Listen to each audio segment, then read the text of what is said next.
right, now we can get into the topic, which is a book. It's that time to do a book review, and we did the book Sugar Crush: How to Reduce Inflammation, Reverse Nerve Damage, and Reclaim Good Health by Dr. Richard P. Jacoby? Jacob Y. And Jacoby?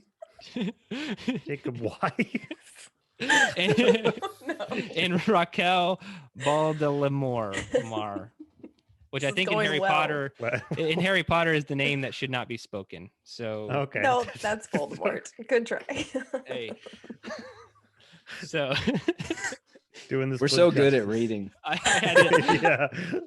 I mean, Book review. Jacoby is a weird name, right? It's sorry, I can't do it. I've been messing up so many names on the podcast recently. I shouldn't be allowed to speak people's names. I'm just going to go with first names because most of those are easy to hit. Anyway, something I want to point out about this book before we get into it, because I was kind of confused going through it, and I don't know what kind of criticisms or I don't know. I think you're only going to have criticisms from what it sounded like earlier. But anyway, Sugar Crush was published in 2016, which I think is something that should be noted. Mm-hmm. The audiobook was published in 2020. And so when I was looking at it on Audible, I was like, this seems like older information, for 2020 being published in 2020. But then when I looked up the actual written book, it was published in 2016, which this information is great via 2016. So anyway, the whole book is about sugar and a lot about what it does to your nerves and your blood vessels and a lot of like back end stuff on sugar that I haven't actually necessarily seen covered in a book before. A lot of people talk about inflammation, which he does to some degree, but he talks a lot about amputating people's feet and legs and stuff from eating too much sugar. So anyway, I also want to do one new thing that I'm surprising you guys with. We're either going to give it a kettlebell or barbell rating. I'll let you guys pick which one you want. So 5 kettlebells is perfect rating. 1 is not a good rating. That way the listener doesn't have to read in between the lines with how we felt about it. So I know if that was a hard concept, it's like a 5-star rating, but we're going to say kettlebell instead. We got it. Okay. Or barbell. You if guys we give can it pick. if we give it a 2.5-pound plate, that means they hate it. Yeah. Or a 35-pound plate, right? Or 35-pound plate means this book doesn't exist. Yeah. Okay. Because they don't use them. So anyway, let's get into the book. How did the 3 of you feel about it? So Wait, I are we think going we're with kettlebell or barbell? You get to choose.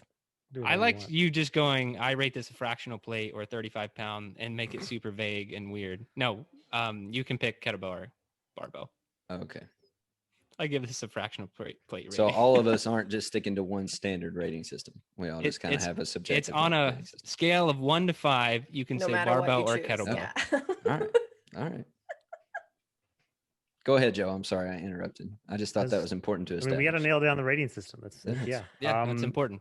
We'll forget by the next book review, but No. we got it here. Ashley won't. I'll keep us on task. All right, Joe.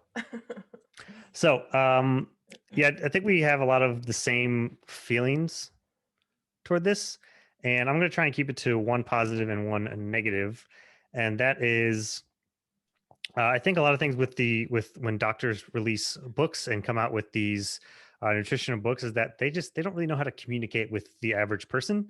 So I think the information to them sounds fine and makes sense, but to us, it's like just too much. And I also think it comes off across as a lot of doom and gloom, like what you were saying. There's just a lot of foot amputation, and it's just like, hey, if you eat sugar, you're gonna lose a foot.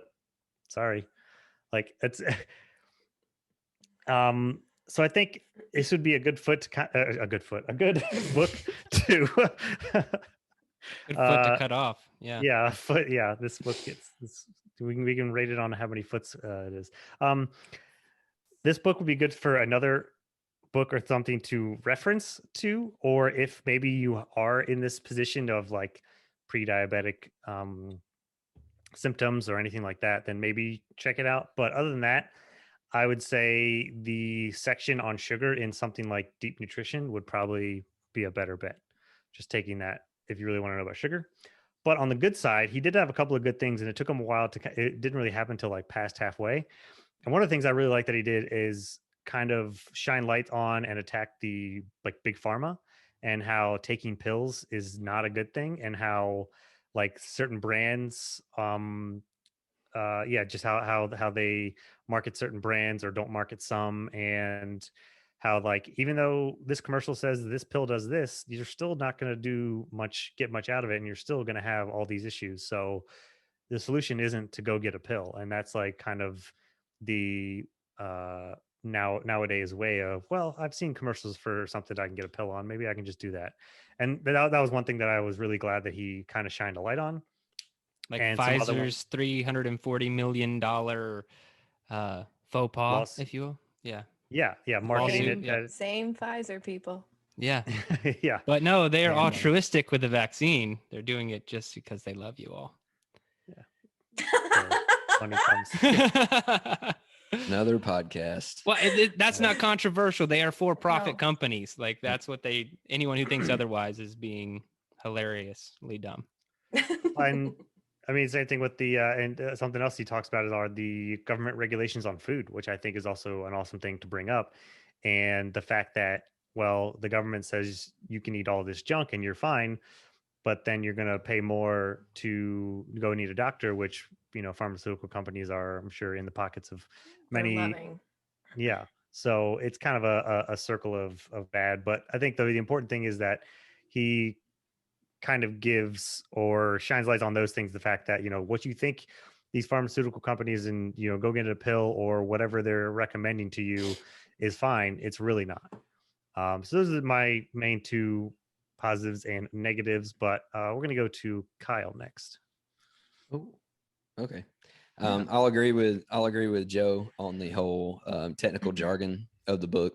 There were parts of it that were pretty tough to understand, and he talks about a lot of the inner workings of the human body, and he talks about, when he's talking about prescription meds, he's not just using like the names that we know. He's using like the scientific names, the actual names of them. It's just it kind of gets a little overwhelming. I think that the book could have been about half the length, and he could have gotten to the practical, What is the steps for takeaway? people What is the to- takeaway for the book? the takeaway, the basic premise is sugar is bad. There you go. And Done. There, It's that's in it. it's in the vast majority of what we eat here in the United States. There's a lot of it that gets added to a lot of our food, and so that's the basic premise.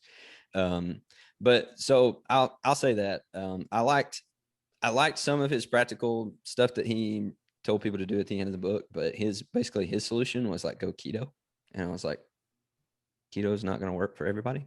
So, but one thing I do think that everyone can do, and a big takeaway from the book is, I think everyone can, if you'll just kind of educate yourself on, and you don't have to read this book to do this, if you'll educate yourself on where added sugar has been placed into the food that you eat, just kind of know that it's going to be in places that you don't expect it to be, and be on the lookout for it. I think then everyone can take steps to try to limit that, to try to limit how much added sugar they're eating. And so that's something that I think was good about the book, was kind of highlighting where added sugar has crept its way into your diet. And it's going to be in places that you don't expect sugar to be, and maybe don't even taste it, but it's there.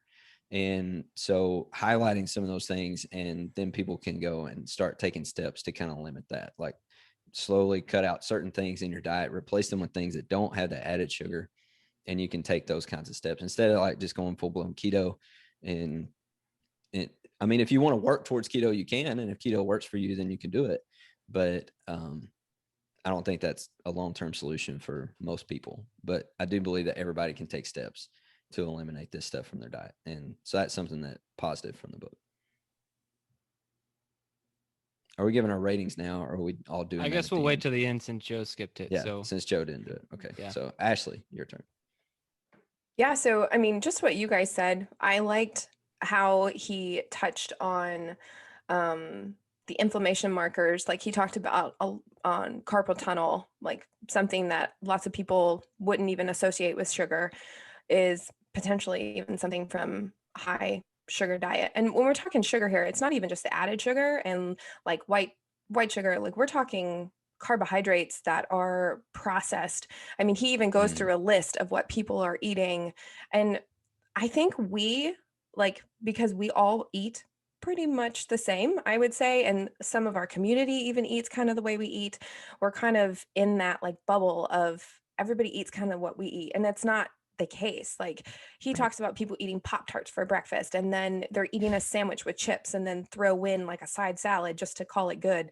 And, then they're eating potatoes with whatever. And so by the time they have gotten to dinner, they have eaten triple, maybe even quadruple the amount of sugar intake that they're supposed to have in a day, versus we know where we're going to get fiber from, and, holistic, clean, nutrition with vegetables, and how to fill kind of those carbohydrates. So I think it's a good, look into what the American diet can be and what a lot of people eat, and how a lot of people's pain, like he talked about neuropathy and like foot pain and all sorts of stuff with nerve damages and stuff, how that could be from just eating way too many carbohydrates and sugar and all of that. So I think he did a good job of highlighting that. I agree with Joe. I feel like it was a lot of like doom and gloom on some things. And he doesn't even give you kind of like a solution until chapter 8.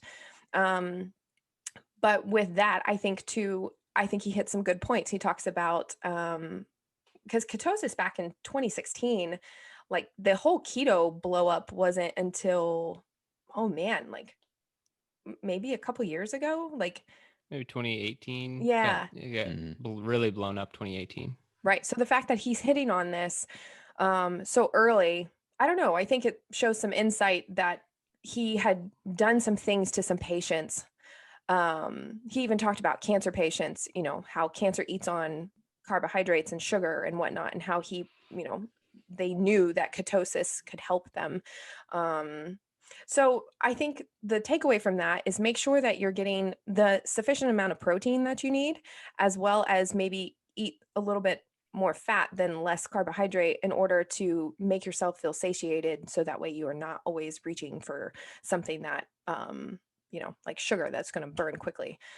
And then the other thing I liked a lot was he talked about what Joe was touching on. He basically was talking like these pills and stuff are treating symptoms, and this food and cleaning up what you eat is treating the root cause, which I think is huge. You want to treat the root cause, so then therefore you're not just taking a pill and now you feel like you can eat whatever you want, and then you're causing even more damage to your body, which I appreciated. And then the last thing I'll touch on, which I laughed at because he talked about an Air Force study for Air Force pilots and how it showed that if you eat fake sugar or whatnot, that it's terrible for them and like can lead to injury. And I just kind of died laughing out loud. Literally, my note says bah ha ha ha ha ha ha, because have you ever been to a snacko in a fighter pilot realm? Like, do you want to know what they have like stacked up? Like my husband takes his lunch. Military.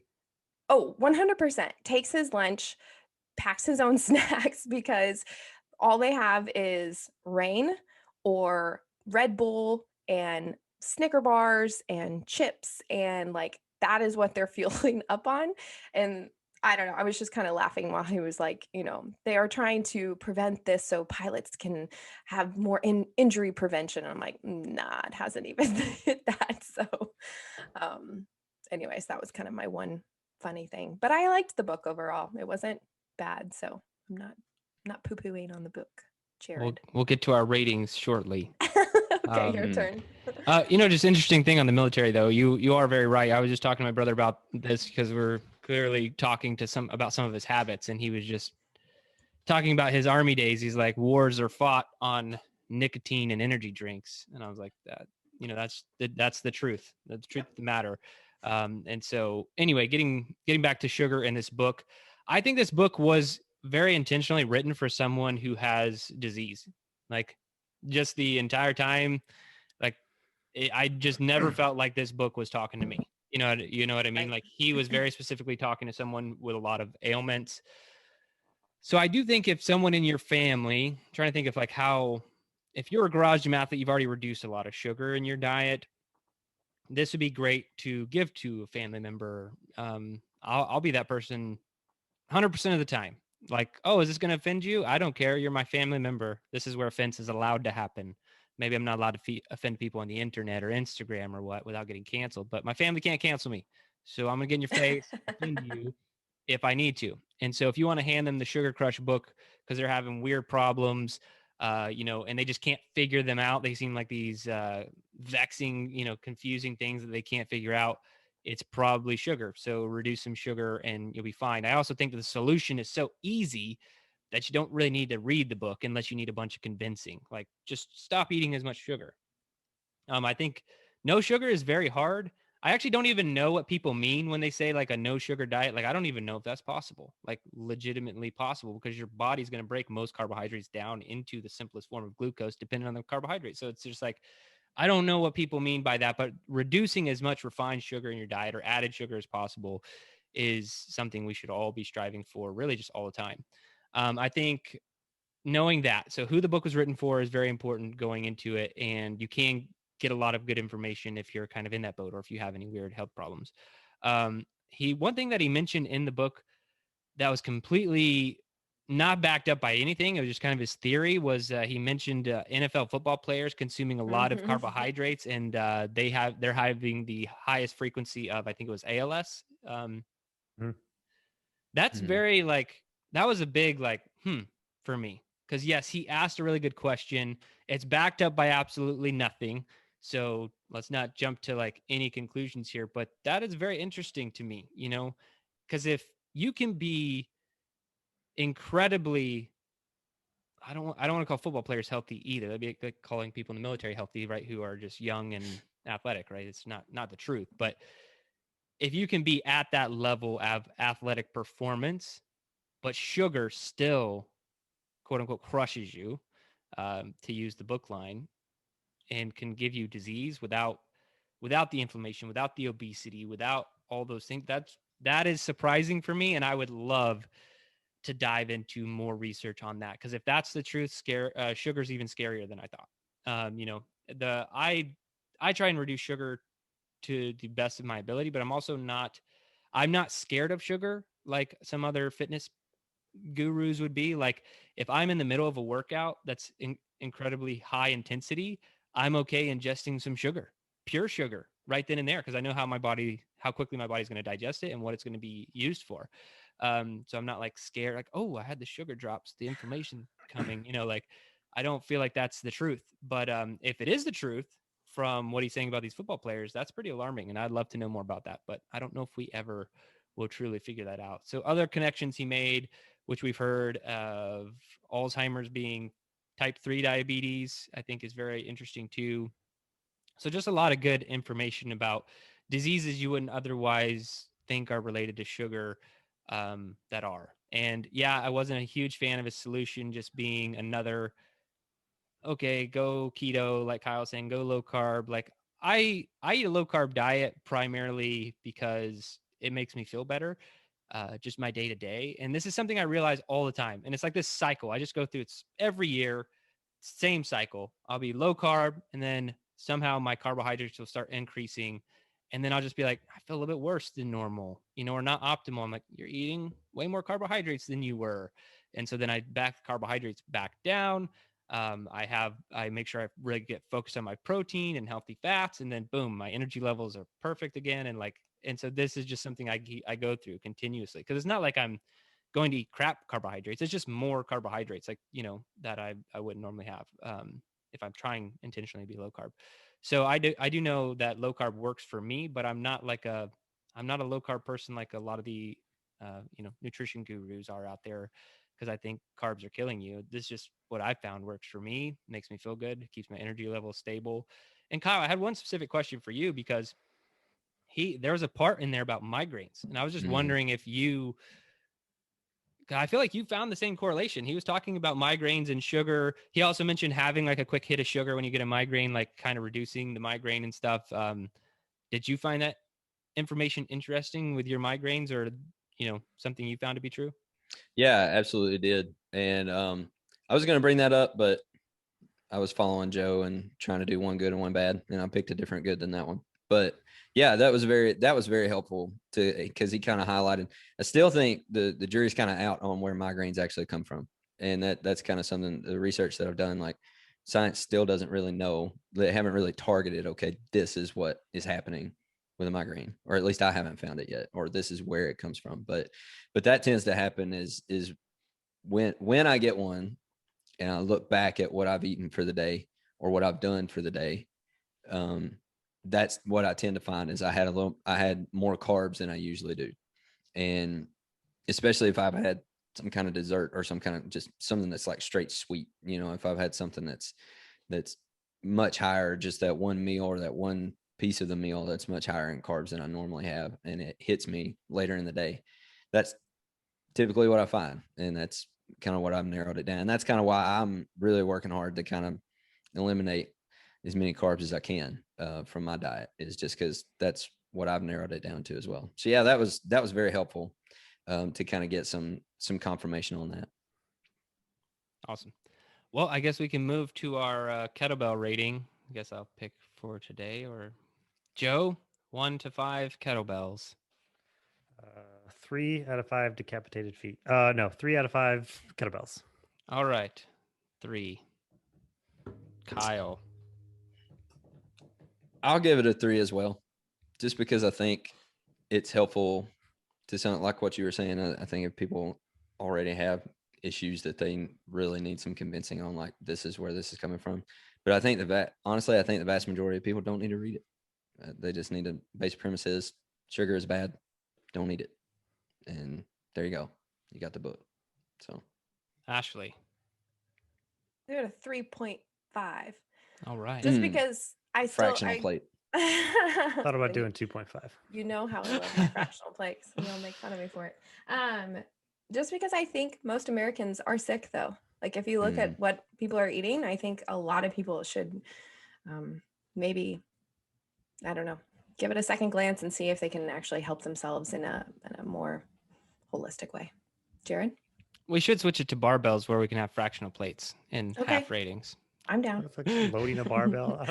I would choose a barbell over a kettlebell any day. It's still a 3. Still a 3 for me. Let's get weird with it. I think I was going to go with a 3, and then Ashley just convinced me to go with a 3.5 as well because of the information wasn't bad. I think from the 4 of us, it's kind of like old news. And that's not why I should give a poorer rating on a book. I think overall for the audience that it was written for, the information that is there, overall really good. I don't have a lot of negatives to say other than what I did say just about the keto, like all that kind of stuff. But yeah, so I'll go with 3.5 as well. So there we go. That's how we feel about that one. What would be a 5 for you guys of books? Just if you can think of one. I already know Kyle's, but Art of Resilience. Everybody knows mine. So a 5. Deep nutrition for sure. Yeah, it's like deep nutrition would probably be 1 for me. Or that one's also hard to digest. There's just so much information, but it's not like all doom and gloom. There's actually like practical application as you're getting all this information. A higher one for me too, that's kind of really easy / was a super easy read, was the Make Your Bed guy. I really liked it. They can get a 5. It may be a 4.5. Okay. But and that so one. 5 deep nutrition for Joe. Kyle, your 5 is The Art of Resilience. Sure. Come on, dude. You loved that book. I did love it. Yeah. Ashley, what was your 5? I'd just say we'll say Make the Your Bed. Make Your Bed. Why not? Make Your Bed. Yours Yeah. is going to The be one the thing, one right? thing. Duh. No, I'm trying to keep it health and fitness related. We both said the one thing for him. No, I mean for sure that's like one of my All-time favorite books. favorite But if I would go with Endure, so by Alex. Oh, that's a good Hutchinson. one. Yeah. That's a 5. I'm either going to give it a 5 because it was entertaining to read, or the information is just phenomenal. Like Joe giving Deep Nutrition a 5, completely get it. The information warrants the 5. Yep. The entertaining factor, not a 5. It took me a while to get through that book. Yeah, but it's a phenomenal. Listening to the Garage Gym Athlete podcast. If you want to learn more, go to garagegymathlete.com. You can learn about our training. Let us send you a copy of our book, The Garage Gym Athlete, or you can even get featured on the Garage Gym Athlete podcast. Thanks for listening.